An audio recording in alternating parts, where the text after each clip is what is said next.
The Call of Duty Black Ops series delivered some of the best games in the action FPS genre, and this was not because of its multiplayer experience only. It was also the campaign. Black Ops takes place in a massive, confusing timeline, taking us from the beginning of the Cold War to the distant future in a non-linear way. As fans, we were already quite satisfied with the Modern Warfare series, and people at Treyarch decided that they wanted to go a step further than Infinity Ward. And now it seems like Call of Duty is returning to original form with Black Ops 6 as the plot thickens. While all of us are super excited, it is true that most of us have not played these games in a really long time. So in this video, we'll be breaking down the complete timeline of the Call of Duty Black Ops series so far.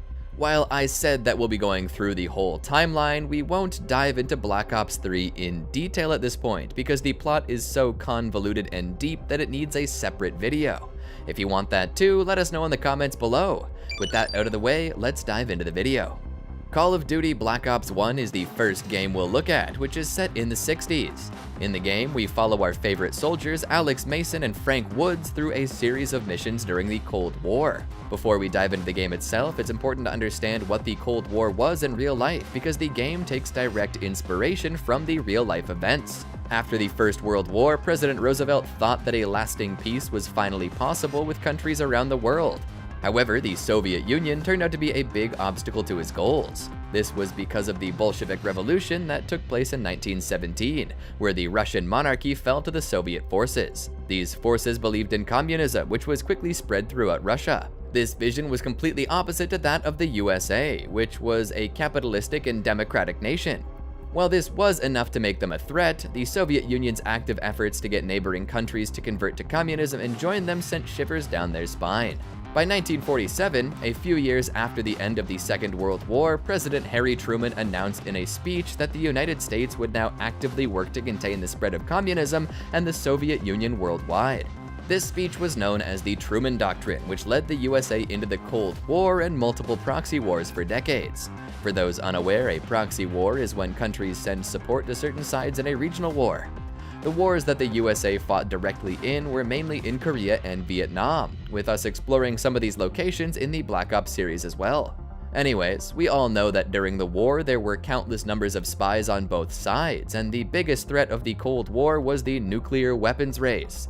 Both the USA and USSR tried to one-up each other in creating the deadliest and highest number of nuclear weapons. The Black Ops series is actually a sequel to Call of Duty World at War, a monumental moment in the series. The game was critically acclaimed by fans and critics alike. One character from this series is also vital in the first Black Ops game, Viktor Reznov. In the game, we also get to play Dmitry Petrenko as we wake up from the Red Square massacre. Only 2 people survived this attack, us, Petrenko, and obviously Reznov. In the mission, we follow an injured Viktor with the goal of assassinating Heinrich Amsel. After completing this mission, we perform a few more missions with Reznov. Eventually, we manage to defeat the Germans and raise the Soviet Union's flag in Reichstag. This was all during the Second World War, of course, and in 1945, Reznov and Petrenko go on another important mission together. This time, we play as Reznov. In the mission, we receive orders from Dragovich and Kravchenko to capture a Nazi scientist called Steiner and find a shipment of the Nova 6 gas. While Reznov does not trust his superiors because they did not send any backup at the Red Square, he has no choice but to go on this mission. Furthermore, this was a very crucial mission, as the capture of Steiner, who worked directly under General Nikita Dragovich, could truly prevent any major threat to the world in the near future. As we clear through the base and capture Steiner, we go back to Dragovich and Kravchenko and take to them the Nova 6 shipment. Much to the player's horror, our superior betrayed us and locked Petrenko and Reznov's group in separate chambers. As Reznov, we see Dmitry and his team get gassed with the Nova 6 gas and die a slow, painful death, as their harrowing screams echo through our ears. Before we could get gassed as well, the British Army showed up on the ship, setting us free. We then fight through the ship and decide to sink it when we're far enough. And as a reward for sinking the most dangerous weapon in existence, Reznov is sent to Vorkuta, a gulag prison in a coal town of the Ural Mountains. Now we come to Black Ops 1, which starts with us playing as Alex Mason, a CIA operative. We are in the year 1961, when Cuba has decided to side with the Soviet Union after Fidel Castro took over the government. This move by the Soviet Union was in response to the continuous growth of the NATO Treaty, which aligned the Western forces together. In the same way, the Soviets had their Warsaw Act and offered aid to Cuba, which made them into an ally. Fidel Castro, the leader of Cuba, was the biggest target in the USA's list at the time, so Mason, Woods, and others are on a mission to assassinate Castro. The very first mission of the game starts off with a bang as we fight through hordes of police and military in Cuba and eventually manage to kill Fidel Castro while he's with a woman. The escape is harder than sneaking in, and as we try to take off from the airstrip, Mason realizes that there are too many forces for the plane to safely take off. Hence, we jump off the plane and man a gun on the ground to destroy the Cuban forces long enough for our comrades to take off. However, this meant the certain death of Mason. We're soon captured by Cuban forces. When we wake up, we're near a ship where Fidel Castro is talking to some Russian officials. As it turns out, Fidel already knew of the assassination attempt, and the man we killed was actually a body double. Like countless other attempts by the CIA, this assassination mission failed too. What's worse is that to solidify the relationship between Cuba and the Soviet Union, Castro gave us to Dragovich and Kravchenko as a gift. We're then shipped to Vorkuta. In this hellhole, we find a friend in the form of Viktor Reznov. The two become best friends, and 2.5 years later, we create a master plan to break out of the Gulag. During our time at Vorkuta, the Russians used us as a rat for their research projects. Mason was brainwashed by Dragovich and Kravchenko to become a sleeper agent to launch a Nova 6 attack around the world. This was possible because Steiner was in the Soviets' hands and produced more Nova 6 gas for them. The sleeper agents across the US were given special numbers which would activate their orders. While they were successful in brainwashing Mason, Reznov would brainwash us too and fill in the objective of killing Dragovich, Kravchenko, and Steiner in our brain. This makes perfect sense as these three were responsible for Petrenko's death in 1945. He was Reznov's best friend, and we were forced to watch him die in front of his own eyes, that too at an extremely young age of 22. The hatred that Reznov had for these three was on the same level as what Viktor displayed against the Nazis in the World at War game. Reznov meticulously planned the escape, with us being his biggest priority. He never left us behind, and eventually we managed to jump on a train from the truck. As we tell him to jump too, Reznov reveals that the real plan had only Mason escaping from Vorkuta, with Reznov seemingly getting captured again. After our escape, we managed to make it back to the USA, where we meet Hudson and then the President of the United States, John F. Kennedy, in the Pentagon. As Kennedy gives us a green light to assassinate Dragovich, the Russians' brainwashing tries to take over our body and tries to get us to assassinate the president right there. We then go on our next mission with Woods and Bowman to the Baikonur Cosmodrome in the Kazakh SSR to destroy a few rockets to push back the Soviet space program. The plan included Weaver, a Russian working as a double agent to play a crucial part, but he was compromised. Mason watched Weaver get one of his eyes destroyed by Dragovich. We then enter the Soviet base and free Weaver, and eventually make it to the control room to stop the missile. Unfortunately, we are too late as the missile has been launched already and the control room is in shambles. In our final plan, we take down the spaceship using a prototype missile as it takes off, successfully halting the Soviet space progress. While the mission was mostly a success, with Dragovich's limousine burned to the ground, Mason is not so sure. He spends the next few years trying to find any trace of the man, even though his handler Hudson told him not to. During this time, Mason also went to see a therapist to make it out of the trauma caused by his time in Vorkuta. This was, of course, not as successful because Mason was brainwashed twice in the same period, leading to an insurmountable level of stress. By now, 5 years have passed and it is 1968. We're with Hudson and Woods in Vietnam to investigate and counter the Soviets' hands. After all the fighting, Hudson is ignored by Woods and Bowman. Later, we fight around other parts of Vietnam. In Black Ops Cold War, we are explained the existence of Operation Fracture Jaw, a top-secret US military plan where William C. Westmoreland got nuclear weapons into South Vietnam just in case the USA were to fall in the north. Adler is in Vietnam at the time too, learning about the Soviet activity in the country, who was part of the Fracture Jaw mission. There, he luckily finds the documents of a Soviet dossier, which mentions the legendary spy Perseus.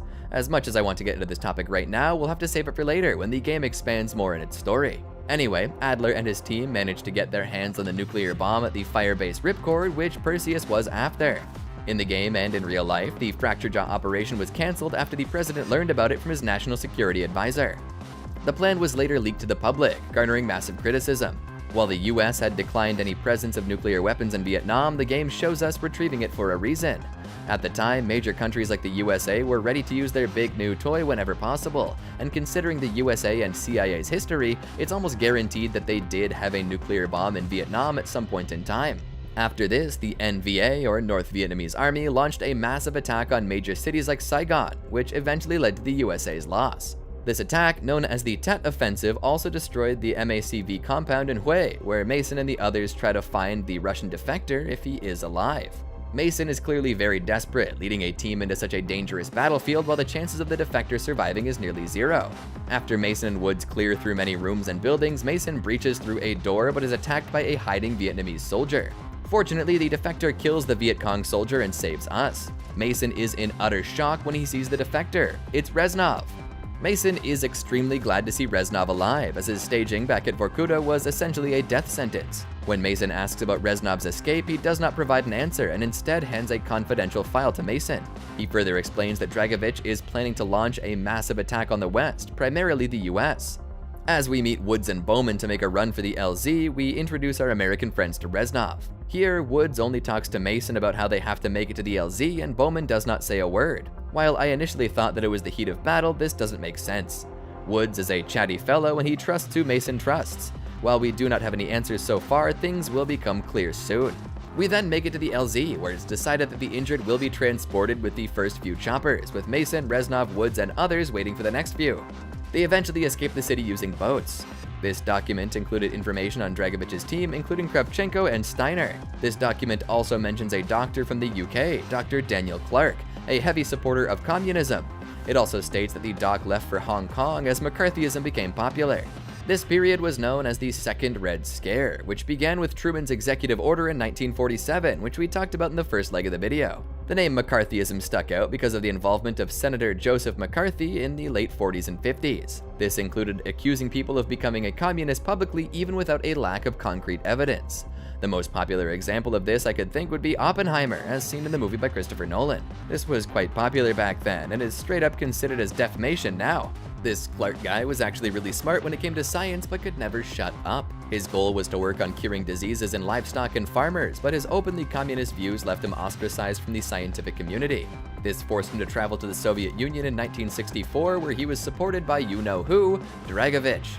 This guy was working on stabilizing the Nova 6 gas. The only problem was the fact that he knew that as soon as his work was done, Dragovich would instantly kill him. As it turns out, Clark had never even met Dragovich, he simply received orders. It proves that he's not playing around and will not keep any loose ends. Now he's on the run, hiding in Hong Kong and researching the Nova 6 gas in a makeshift lab. Our boys Hudson and Weaver are on their way to interrogate him, where we get details of the nature of his work with Dragovich. Clark also reveals a secret facility situated in Yamantau, Ural Mountains. But before we could get more information, the team is attacked by Spetsnaz soldiers. During the crossfire, a Nova 6 canister was hit, releasing the gas. This forced Hudson and Weaver to escape with Clark, who promises to tell them everything if they manage to keep him alive. We get tidbits of info, like the fact that Steiner created Nova 6, but things go south soon after. As Hudson holds Clark's hand, who is about to fall, the latter decides to tell about the true nature of the numbers. Just as he was about to utter the words, a Spetsnaz soldier nails Dr. Clark in the head, forcing them to drop him and escape empty-handed. You see, the CIA has already intercepted a broadcast where these numbers and sequences are repeated, but they're unable to understand what they mean. This was their biggest shot to get the answer, but it was shot away from them. Sorry for the awful pun. Coming back to the story, all they know is that it is the key to something important, which is, well, apparent. Our next mission takes us to Viet Cong, where the team of Mason, Woods, Bowman, and Reznov are investigating the presence of Russia in the war. The mission starts off with us getting our helicopter shot down and falling into battle. The player, playing as Mason, has to try to open the helicopter's door underwater. As things start to look grim, someone helps us open the door from the outside, Reznov. Mason also starts seeing the numbers again as soon as this happens. Mason and Woods then go on a stealth mission to meet up with Bowman. Near a hut, we find a tunnel, which Mason enters with another operative named Swift. In the tunnels, suddenly Reznov jumps down. This was a jump scare, which nearly gets Mason to shoot as well. For some reason, Reznov yells that he'll go through the other tunnel, and you respond by telling him to take care. Swift, who is in front of us, says, "What the fuck is wrong with you?" with a shocked expression on his face. Before he can say anything else, a Vietnamese soldier ambushes him and kills him on the spot. With Swift dead, we make our way through the tunnels alone until we regroup with Reznov, and the two make it to a small radio station inside the tunnels. We play a tape which plays Kravchenko's recording, where he explains the effects of the Nova 6 gas on humans. They cannot spend a whole lot of time here though. Kravchenko has rigged the whole tunnel with explosives that start to detonate. Mason barely manages to get into the chopper, and we head for Laos. After the chopper lands, Reznov, Woods, and Bowman get on a boat, and we head through the Mekong River. After reaching the land and fighting more Spetsnaz and Viet Cong soldiers, we finally make it to the plane crash site with the Nova 6 gas. While the Nova 6 gas was found, some cartons also contained US weapons and equipment. All of this was actually a setup by the Russians to create a false narrative that the US is experimenting in Vietnam with the gas. Mason and others are forced to defend themselves against more troops until the plane's wreckage falls down. Then Dragovich and Kravchenko show up and take Mason, Woods, and Bowman captive. The three are considered MIA in Laos, and Hudson is forced to simply continue on with his search for the Nova 6 base in Mount Yamantau. This was a week later. Hudson and the Commando CIA team received support from the Blackbird to close in the distance to the communication substation and infiltrate. There, we first disconnect the short-range communication system and secure nearly all of the evidence on Nova 6 that we need for now. Unfortunately, Steiner was not present in the station at the moment, but they do hear him say that Dragovich is killing anyone related to the current Nova 6 project, so Steiner wants to strike a deal. He's hidden in this place called the Rebirth Island, and if the CIA keeps him safe, he will tell them everything about the numbers and how to crack them in return. To make the deal sound lucrative enough, Steiner reveals that Dragovich will use these codes to activate his sleeper cells in the next 72 hours. The place is set to blow as usual, and Hudson is forced to escape in a time trial. The perspective shifts to Mason, Woods, and Bowman the next day, who are currently captive in Vietnam. Here, the three are forced to play a game of Russian roulette, and Bowman does not seem to like his chances. Because he arrogantly refused to play, Bowman gets hit with a pipe on the back of his head until he dies. Now forced to play Russian roulette, Mason and Woods come up with a plan. Woods goes first and tries his luck. Gladly, he survives. The next time, Mason and Woods launch a counterattack and are successful in killing their captors, including the Russian guy who is trying to run away. The two then escape and make their way to Kravchenko's base along the river. After landing, we move into a compound with many prisoners of war, which obviously includes Reznov. Eventually, Woods and Mason manage to reach Kravchenko, who knocks Mason down with a chair. He then beats Woods in hand-to-hand combat and continues to pummel us to death, and realizes that we are the guy from Vorkuta. The brief moment was enough for Woods to get back up on his feet and stab Kravchenko from behind. Knowing that he's at death's door, Kravchenko opens a grenade, hoping to kill both Mason and Woods along with him. Woods proceeds to drag Kravchenko with him and jump out of a window, keeping us out of harm's way and seemingly sacrificing himself. With only us and Reznov left, we make our way to Rebirth Island for retribution, to kill Steiner. Meanwhile, Hudson and the others are making their way from the south of the island, all geared up in hazmat suits and on armored vehicles. Wearing the suits turns out to be a great decision, as the Nova 6 gas was released during the attack. In the meantime, Mason and Reznov witness the horrors of the experiment performed by the Russians to test the gas. Many humans were lying dead on stretchers, with the chests simply left open as if it were nothing. While they were spotted a bit earlier, I like to think that they didn't have to face as many soldiers due to Hudson's frontal attack.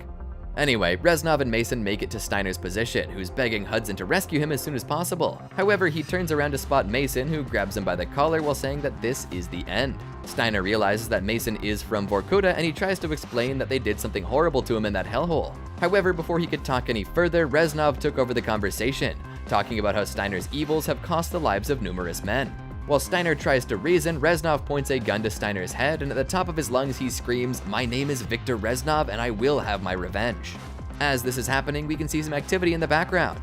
As it turns out, this was Hudson's team, who had just arrived at Steiner's position too. The difference was that they were behind fortified glass, and by the time they broke the glass down, Mason had done his thing. This is probably one of the greatest moments in Call of Duty history, as Hudson's perspective shows Mason shooting Steiner as he proclaims himself to be Victor Reznov. As it turns out, Reznov died all the way back during the Vorkuta escape, and until now, Mason's mind had simply manifested Reznov wherever it saw fit. This explains the weird interaction between Reznov and the others when he turns out to be the defector. The real defector was dead, and Mason was simply imagining things. In the same way, Swift was so disturbed in the tunnels because Mason was literally just talking to himself. He also shoots Weaver somewhere, but it's non-fatal, and Mason is finally taken into custody as it's clear that he's one of the brainwashed people, and their only chance at saving the world.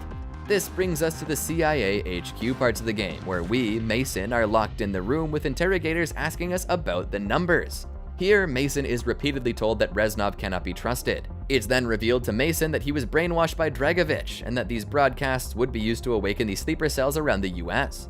And during his planning of the escape in Vorkuta, Reznov realized that the chances of his survival were slim. Hence, he decided to brainwash Mason and instill the goals of killing Steiner, Kravchenko, and Dragovich into Mason to enact revenge for Dmitri. With less than 24 hours until the sleeper agents become active and the Nova 6 being released, Mason is their only hope, as he was supposed to be a sleeper agent too. With practically no time left, Hudson reveals himself to be the interrogator. Hudson wanted to help, but Mason knocks him out and wanders around the empty base, where he keeps seeing the numbers. After witnessing some lab rooms, he starts to remember things. He remembers the time when Steiner talked about how he was abnormal and an anomaly because he could resist the brainwashing. Hudson eventually catches up to Mason and breaks everything down for him, about how he hallucinated Reznov killing Steiner when it was actually him. The nail in the coffin was Viktor Reznov has been dead for 5 years. It's then further revealed that Dragovich had programmed Mason to kill President Kennedy, but Reznov overrode it. Hudson also said that this was Russia's attempt at MK Ultra, which is a sick and disgusting operation carried out by the CIA in the 1950s. The operation saw the CIA use numerous methods to make people weaker and submit more easily by brainwashing or psychologically torturing them. The project ran for 2 decades, from 1953 to 1973. Many test subjects were given high doses of drugs like LSD without their consent.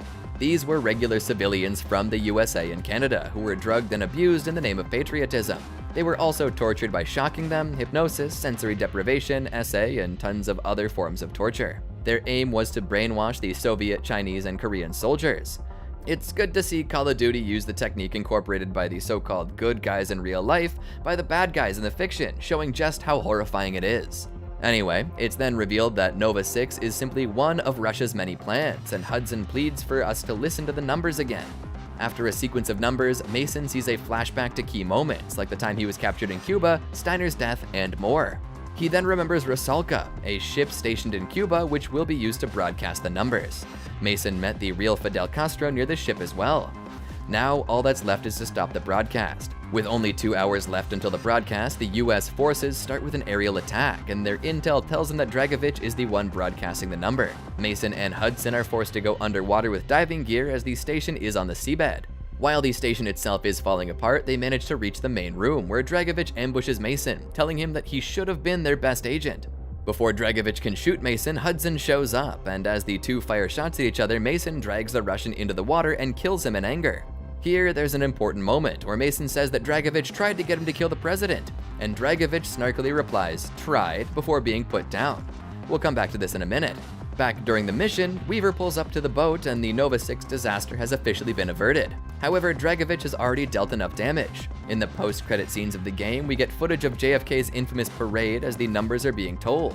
Mason is watching this and breaking down the numbers.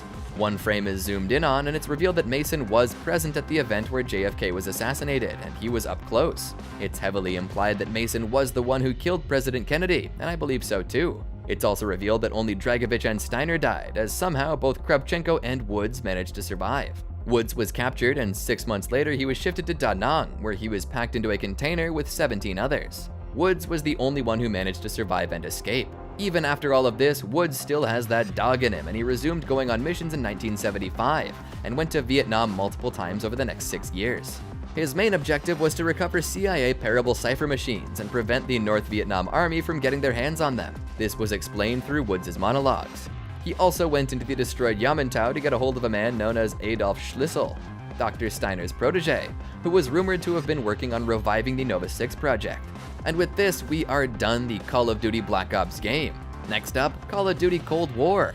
While most of you would expect Black Ops 2, chronological order takes us to Cold War first. Released in 2020, Call of Duty Black Ops Cold War takes place during the years 1981 to 1984. The first mission takes us to Amsterdam in January of 1981, where Mason and Adler are at a bar with a police chief who informs them that he can clear the way for them for 10 to 15 minutes. He also gives them the location of one of the 2 Iranian terrorists the CIA is after, Qasim Javadi. Qasim and Arash Kadivar are linked to the Iranian hostage crisis from 1979. In 1979, Iranian college students who belonged to the Muslim student followers of the Imam's line and supported the Iranian Revolution took 53 American citizens and diplomats as hostages in the US Embassy in Tehran. These hostages were held captive for a whopping 444 days. The Iranian hostage crisis severely crippled the relation between the two countries and created domestic political turmoil in both nations. Hence, the CIA sent Adler and Mason to send a message. We go to Javadi's apartment filled with Iranian terrorists, and after a rooftop chase, Javadi is in our hands. We learn from Javadi that Kadavar is at the Trabzon airport in Turkey for a meeting. Then the players are given 3 options: release, capture, and kill. If you choose to kill, well, you simply throw him off a roof. For capture, we knock him out and take him into CIA custody. And if you're one of the very few who decide to let him go, then Adler will kill him while acting surprised that you released him.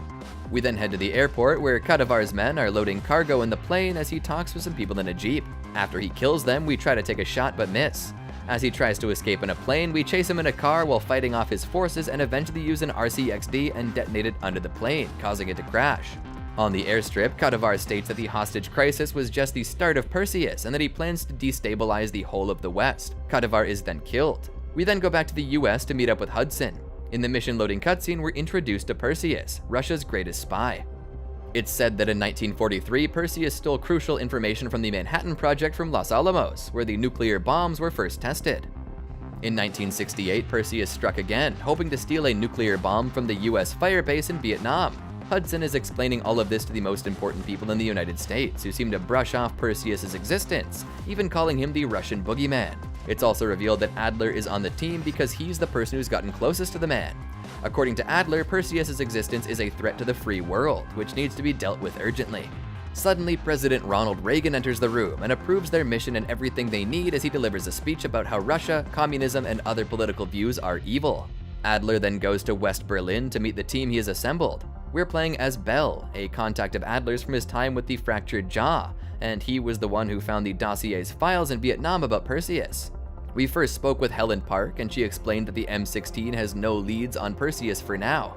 The mission allows us to interact with all the members of the team, namely Jason Hudson, Elazar Lazar Azule, Helen Park, and Lawrence Sims. Bell also talks about his time in Vietnam, where he mentions Sims, another member of their team.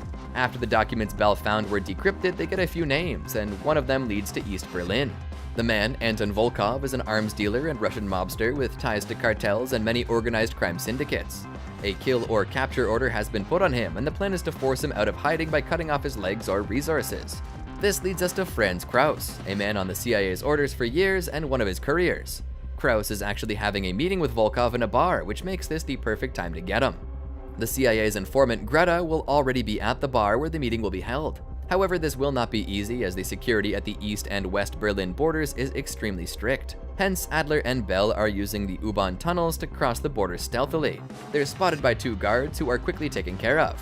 The 2 then scout and get a positive ID on Kraus as he is on the way to the bar. Bell then rushes to the bar and meets up with Greta and sets up a listening device. Greta then provides a background image of Kraus. The man is an ex-Stasi, the Ministry for State Security of Germany, which controlled the secret police of East Germany as well. The organization was similar to the Soviet Union's KGB and was considered to be a deadly organization that arrested over 250,000 people in East Germany in total. Kraus is a very reclusive man who is rarely spotted. This might be their best chance to get him. Greta also states that during one of their random sweeps, Greta's informant was picked up by the Stasi and is being tortured. Bell can either release or silence him.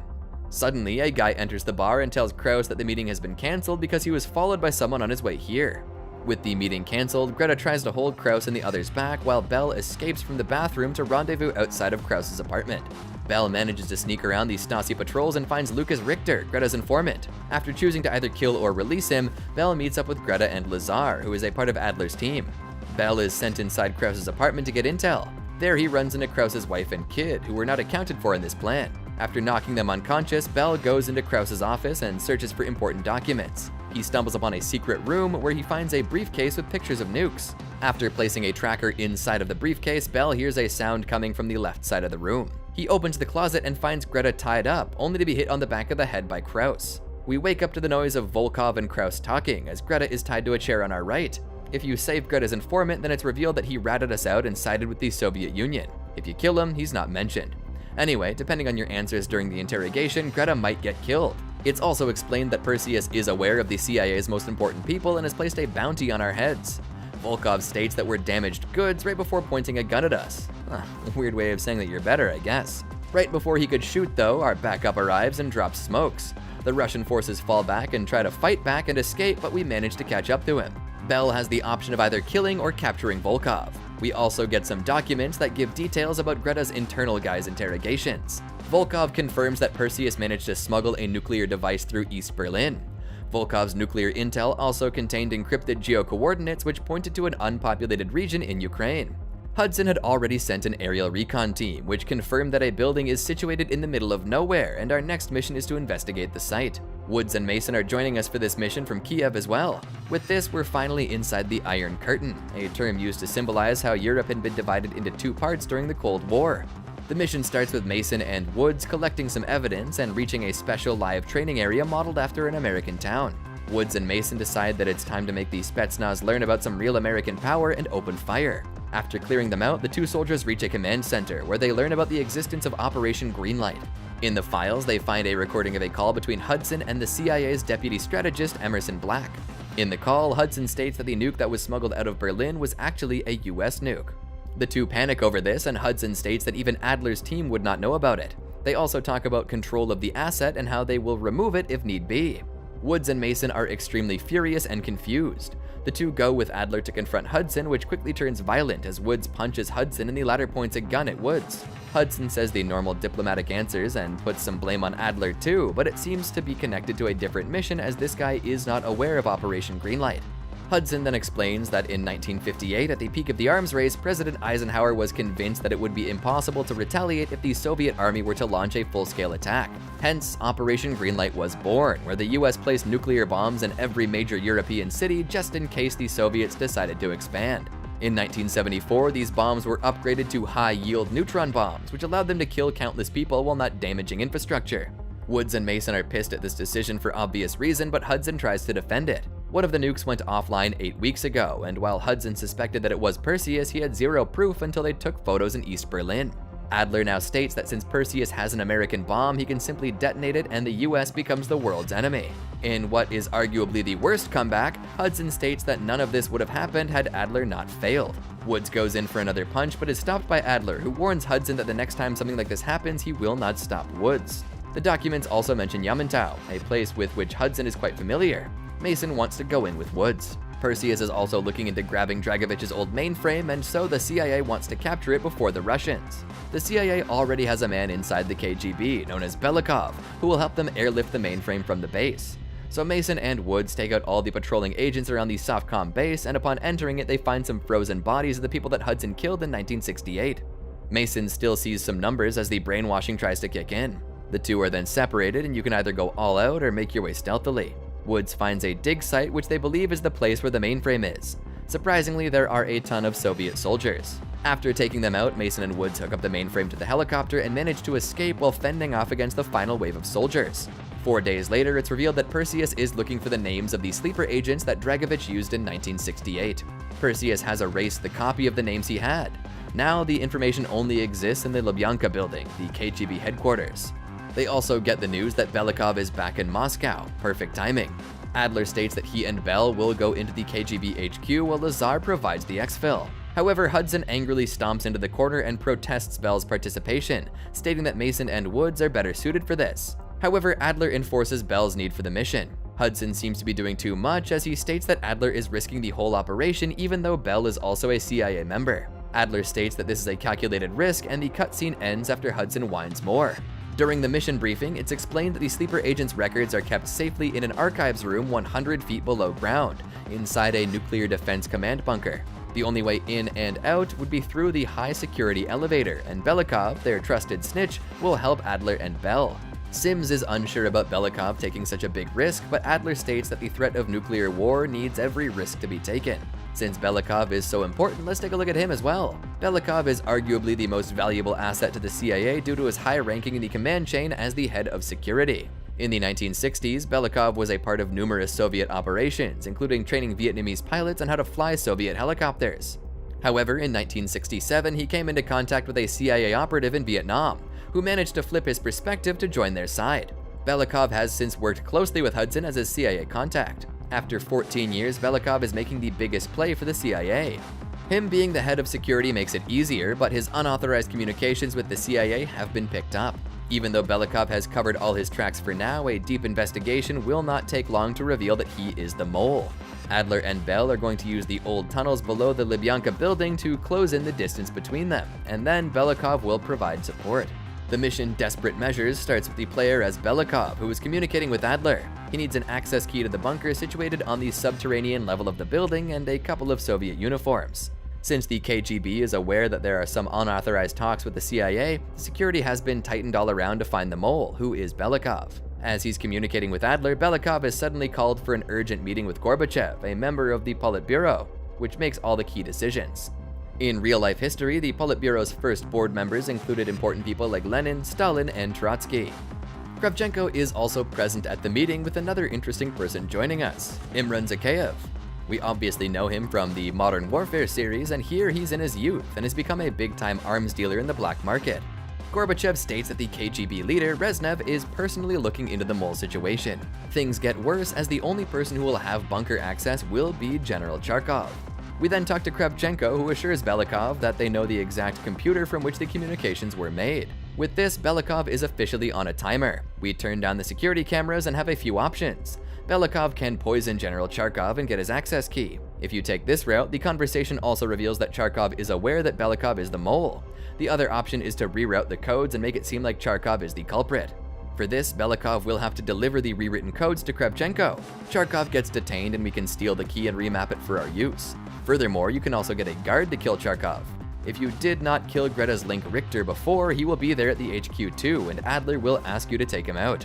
Next, Belikov will call 2 guards to the basement and also let in Bel and Adler. After knocking the guards out, we can take their uniforms and enter the HQ as Belikov clears them during the security check. In the elevator, Bel and Adler come across Zakhaev, who is suspicious. He will ask a bunch of questions of the two, and if they are compromised, the two will simply knock Zakhaev out.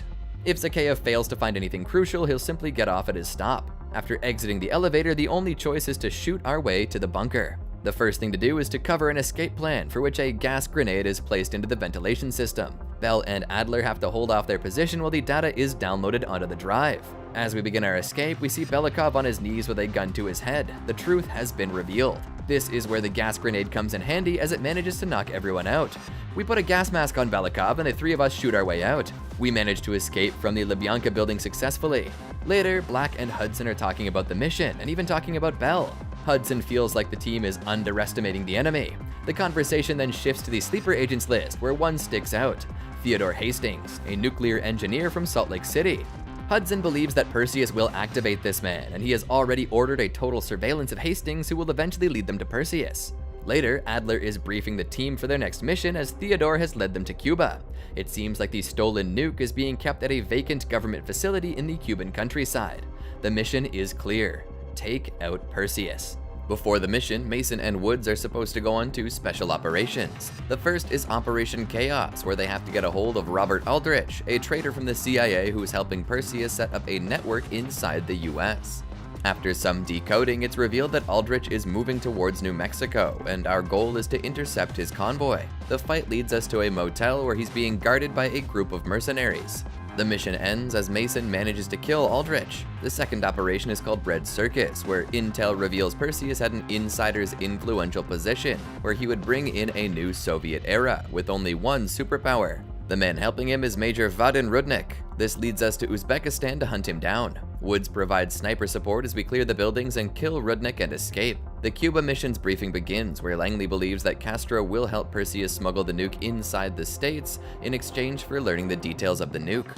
There will be only moderate security as they are under the radar and they move out. Once inside, they use a CCTV room to locate the nuke inside a makeshift laboratory. A man is spotted walking into the lab and shooting everybody before leaving. The team rushes to the lab where they find Hastings taking his final breaths. He reveals that the man who shot him was Perseus and that he forced them to reverse engineer the detonation codes, allowing him full access to Operation Greenlight, meaning he could blow up the whole of Europe, which would be the end of the US. The extraction does not go as well, as Bel is forced to choose between saving Park or Lazar. I believe that the person you choose to abandon is captured and interrogated in the good old Soviet fashion. The CIA is in a mode of panic, and Black states that Bel knows where Perseus is planning to broadcast the activation signal. Adler then calls him a failed science project, but Black wants to believe in Adler. As Bel is injured, he is put onto a stretcher, and Adler states that he's going for the full dose now, giving him an intracerebral injection through the eye, which might just be LSD. Bel has a flashback to a mission in Vietnam where Adler seems to be narrating the events of the mission and guides us through it. We eventually reach a red door, which leads to a bunker, which leads us to a man inside the command bunker. At this point, Bell is losing focus, and Adler keeps on upping the dosage of the injection, and eventually Bell reaches the man in the command center, who turns out to be Perseus. Bell sits at a table and hears Perseus's speech, where he talks about detonating all the green light bombs. We then get another flashback of Adler opening the door of a jeep we're lying in. It's nighttime, and Adler calls someone and informs them that a person is alive. We get a few more dialogues as he talks about recovering fast. The flashbacks continue as Adler and Park talk about different types of torture and interrogations, and how breaking a subject's will is a difficult process. Park also states that the CIA's brainwashing program, where they implant memories onto people, has seen a lot of success. It's then revealed that our memory of Vietnam is actually Adler's, and that he has a common phrase that triggers the brainwashing: "We have a job to do." Adler keeps on saying the same things to put the thoughts in our subconscious, and eventually names us Bell. It's then revealed that Bell is one of the people that Arash shot at the airfield at the beginning of the game, as he was jealous of our position. Furthermore, the report that Bell found in Vietnam was actually a document used by Bell and Arash in the jeep where Adler found him. There are clues regarding this hidden everywhere, like when Bell goes into the dark room, the TV is constantly playing Vietnam footage, which was possibly used to influence us. Now that Bell knows the truth, he has a choice: either tell the right location or lie. The non-canon choice sees you lying and telling Adler that Perseus is at Duga, Chernobyl. Before the mission, we have a choice on informing Perseus about the mission. As the team reaches Duga, they find it to be empty. If you do not call Perseus, then Adler will shoot you dead. If you do, however, then a hand sign leads to an open fire from the Russians. After hunting the whole team down, we find an injured Adler. Adler's lying on the ground and asks for a light. If you choose to oblige, then he'll try to kill you. However, you can just shoot him in the head instead. It's also revealed that the man who gave us a gun was Perseus, who reveals that he is not actually Perseus. It's revealed that Perseus is a group of people, sort of like an ideology or a group of spies working together. Due to Bell's crucial role, the guy who's the face of Perseus gives us the control to detonate all the green light bombs, which causes the whole of Europe to burn down. With the US becoming the big bad guy, Reagan orders the CIA to remove any detail about their operation. Perseus ends things by stating that if the leaders of the only superpower of the world, the Soviet Union, do not make good use of this, then they too will be replaced. Now we can go with the canon ending, where we say that Perseus is on the Solovetsky Islands. After a cinematic where the whole story is essentially recapped, the team leaves to fight. We fight through all the defenses and attack Perseus's HQ and destroy the transmission arrays, which would detonate the nukes. However, Perseus manages to escape, and the Russians themselves are confused as they were not aware of such a development. Bell is later found by Woods and others under the rubble. After Adler says some heroic words, we get more details of the after effects of the incident. Now that the leaders of the Iranian terror group were dead, the members started fighting amongst themselves for control and eventually collapsed, forcing the Soviet Union to cut ties as well. Volkov becomes a major source of information for the CIA and is currently poking holes in the Iron Wall. Perseus has also lost his network through the death of Aldrich. Later, we're playing as Bell, where with Adler, we're on the edge of a hill on a scenic island. After, Adler calls us a hero for our sacrifices, both with and without our knowledge. He says that everything is for the greater good, and that Bell has to make another sacrifice, and he points a gun at us while stating that this was nothing personal. While the main game ends here, there's also an additional storyline about Adler, which is told through seasonal content. The first season shows Adler's working during the Black Ops 1 timeline, specifically during the Rebirth Island raid in 1968, where he tortured a Soviet scientist named Viktor Kuzmin, aka Stitch, for information. When Stitch did not fess up, Adler took one of Stitch's eyes as revenge for what Kravchenko had done to Weaver in 1963. After the Soviets' defeat at Rebirth Island, Stitch was sent to the Gulag, and after escaping, he waited for his chance for nearly 20 years. In 1984, a Perseus cell led by Stitch raided a CIA warehouse. Stitch left a message for Adler, taunting him. Adler took the bait and went into the Pines Mall with a small team in New Jersey. It was clearly an ambush, with barrels of rigged-up Nova 6 present in the building. The Russians kill everybody except Adler, who's then captured. The story continues in Season 2, where Woods is leading a team into Laos, where Adler was last seen. Woods' team discovers that Adler was present there at some point in time, but has been shifted to Verdansk now. Furthermore, it's revealed that the barrels of Nova 6 gas in the mall were empty, just a tactic to force Adler to act. Hudson then authorizes a mission to save and rescue Adler. In Season 3, we see two of Stitch's men go into the Yamantau base 2 months later. Here, they collect all the information about Dragovich's number program and report it to Stitch, who is currently working on Adler as he's tied to a bed and bleeding, showing clear signs of torture. 8 days later, Woods and his team move while Stitch states that the Americans managed to rescue him faster than imagined. His job was done, so it does not matter. Stitch also states that they have to wait as some satellites are interfering with the broadcast as the test subjects in Verdansk are ready, but they still cannot take the orders. They also have some people in South Africa ready, who attack Jump Seat satellite ground in Season 4. Following that, 2 of the CIA satellite stations, one in Verdansk and one in Algeria, are attacked as well. Adler leads a team to the site in Algeria and surprisingly pushes through first and goes rogue. He grabs the satellite recorder and hides it while telling his team that it was destroyed during entry. Later, we see a bag on the ground which is picked up suddenly while someone is going to Teufelsberg.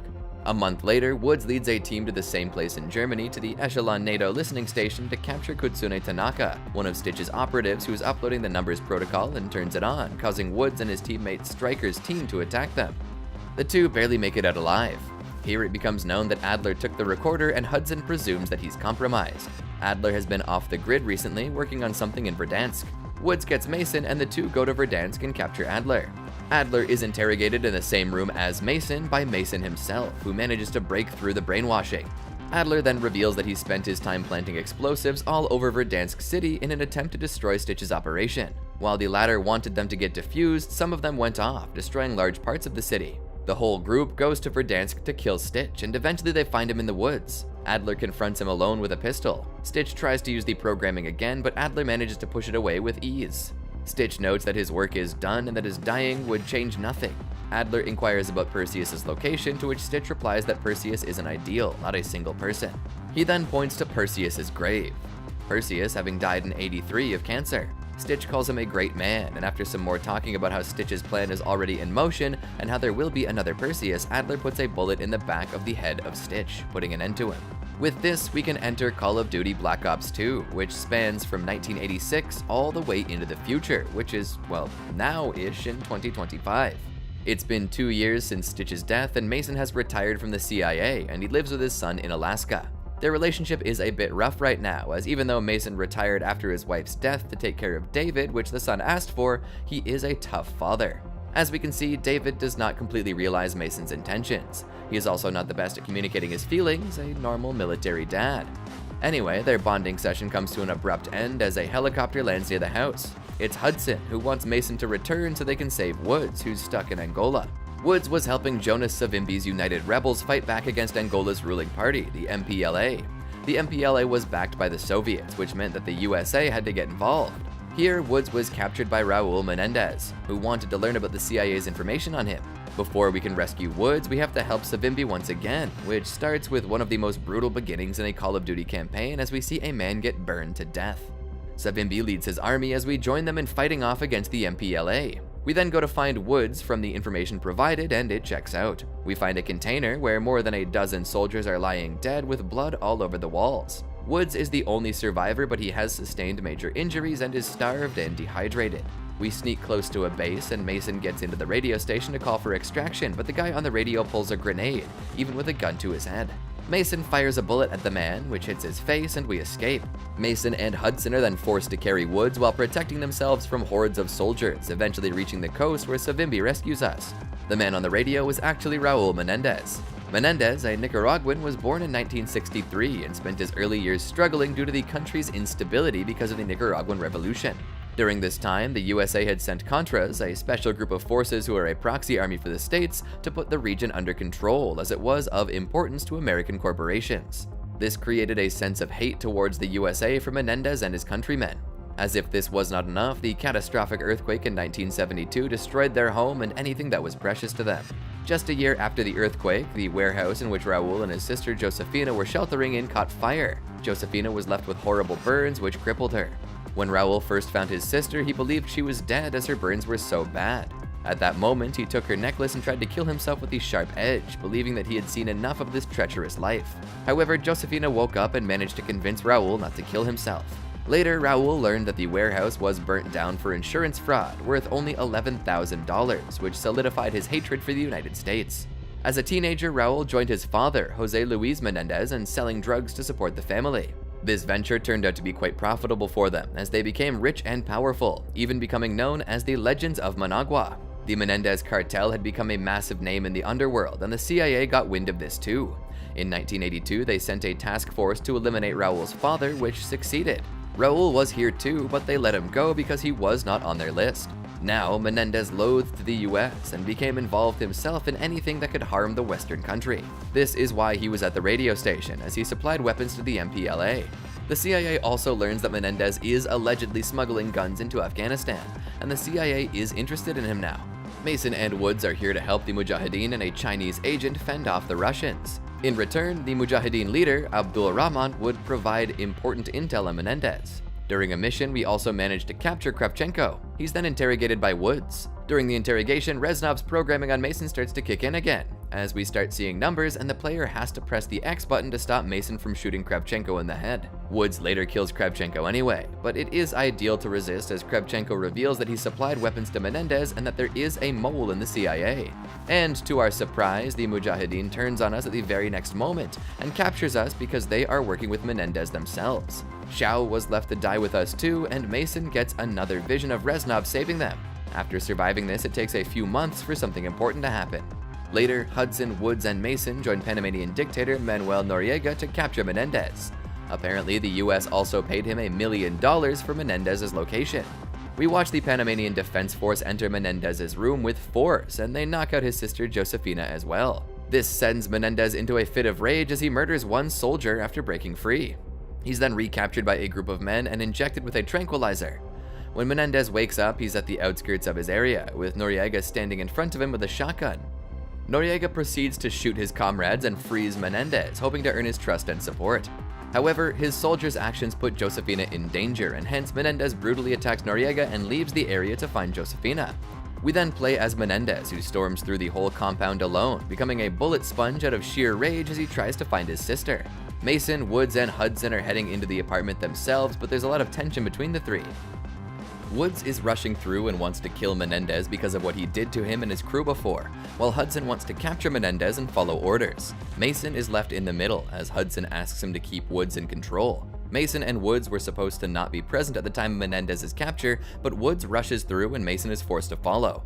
As soon as Woods sees Raul, he hurls a grenade at him, putting Hudson in grave danger as well. What's worse is the fact that Mason was trying to stop Woods, and in the process, the trajectory of the grenade changed. The grenade bounced off of a wall and fell inside of Josefina's room, where she lay unconscious.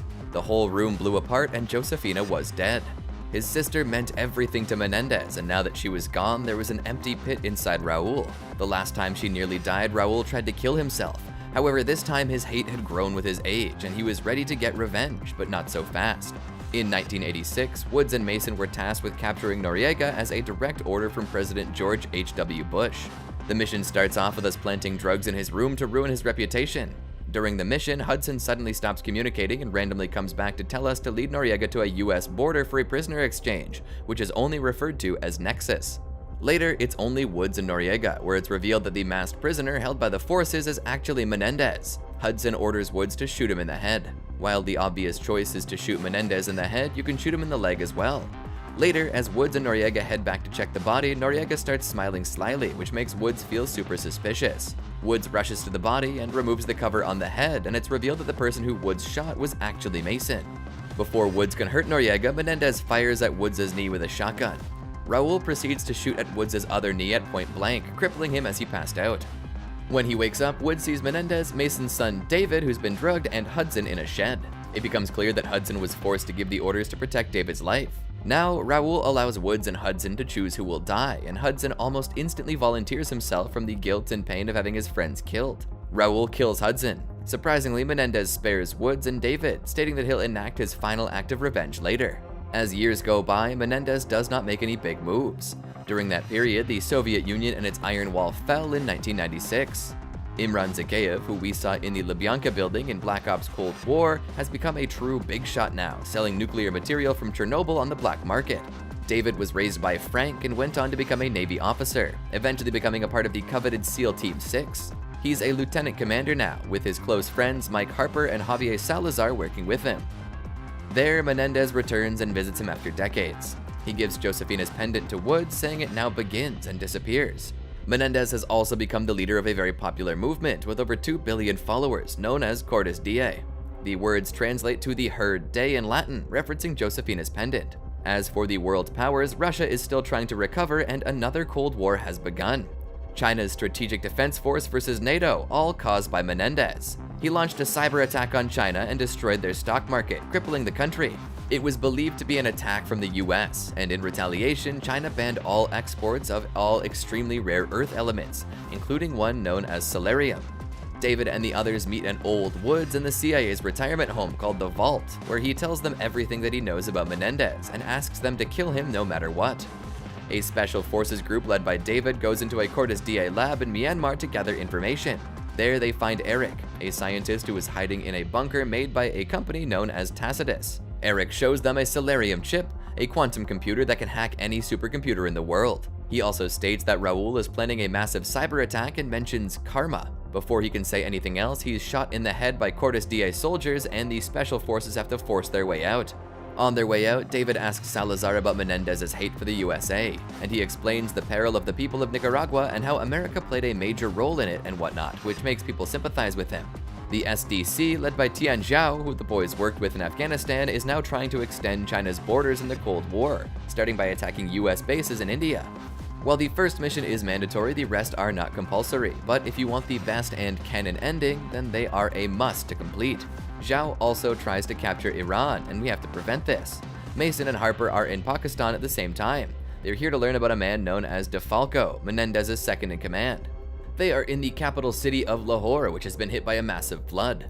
During the missions, David's childhood memories start to come back, and he remembers being captured by Raul and concludes that he must have played some role in his father's death.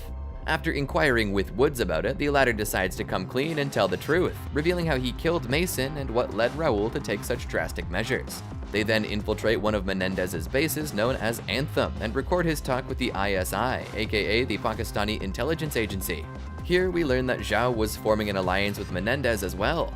It's also revealed that DeFalco is going to the Cayman Islands to retrieve karma, the same thing that the scientist mentioned. During the escape, there's a part where you can prevent Harper's face from getting burnt, but it does not affect the story in any way. Later, David and the others run into Zhao's forces, but David reminds him that he is Mason's son and that they're only after Menendez. This allows them to get away, and the Chinese do not want to reveal their presence either. Zhao later tries to assassinate the Afghan president and many others to destabilize the country and conquer it, but the Special Forces team manages to save the president. A week later, David, Harper, and Salazar infiltrate the Colossus, a paradise for the rich. They're here for Karma, who turns out to be a woman who helped Raul in creating the Celerium device. The mission sees them using a spider bot and fighting while Skrillex plays in the background. After rescuing Karma, the next mission sees us hunt Zhao as he plans to invade Russia. We down his plane and assassinate him.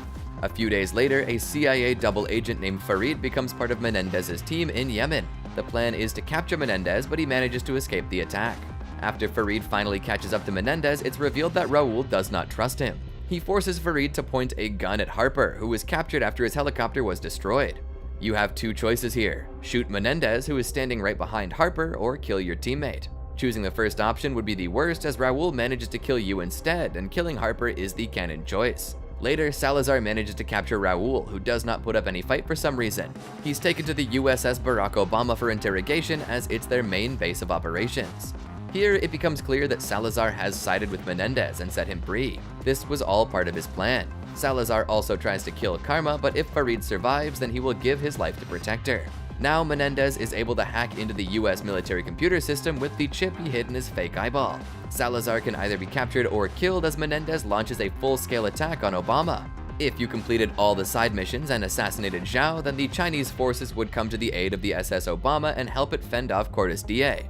Later, we're in Los Angeles, where a G8 meeting was taking place. Menendez has used American drones to launch a massive attack in hopes of killing world leaders. Mason has to protect and help transport President Bosworth. Later in the mission, Mason flies an FA-38 fighter jet to provide support. Meanwhile, the sources of the drone's attack signal have been tracked to Haiti, where David leads a JSOC force to shut it down. While Jason believes this was bait, his superior did not agree, and now the world watches as Menendez self-destructs all the drones to cripple the USA even further. Eventually, you catch up to Menendez and are left with two choices: capture or kill. If you choose the first one, then he's handcuffed and transported to a VTOL and sent away. If Karma had survived, then she'll help the US survive the drone attack and appear on Jimmy Kimmel as the hero. She even taunts Menendez, who's watching this unfold from his prison cell, who carelessly bashes his head into the TV unit in a fit of rage. The canon choice is to kill Menendez. When David visits Woods, you can see Mason there with him if you decide to shoot him in the leg, although Mason is canonically dead. Still, it's a good moment as Mason hugs his son and tells him that he's proud of him.